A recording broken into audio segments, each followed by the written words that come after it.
Azroil alayhissalom Rasululloh oldilariga o'tirdilarda, salom alik qilib diydorlashganlardan keyin, "Ya Rasululloh, Alloh sizga izn berdi.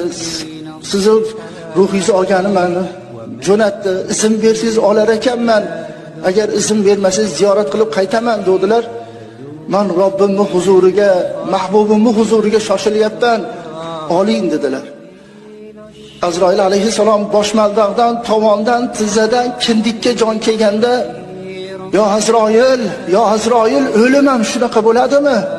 Meni ummatim qanday chidar ekan? Ya Azroil, meni ummatimga qattiqlik qilmang, qo'pollik qilmang, muloyimlik bilan oling" deb, o'sha paytda ham men ummatimni o'ylagan edim desalar. Hazrat Ali aytadilarki, Rasulullohning oxirgi holatlari-yu, namozga ummatimni buyuraman, namozga dedilar-u, birinchi bo'lib qiyomatda so'raladigan narsa namoz deb ovozlari chiqmay qoldi, lablari qimirlab qoldi.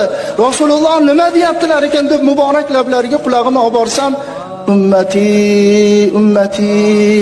deyotgan ekanlar. "Ey Alloh, meni payg'ambar qilding, menga ummat berding, shu ummatni qiyomat kunida shafaat qilishlikni menga bergin" deb Rasululloh yig'layotgandilar deydi.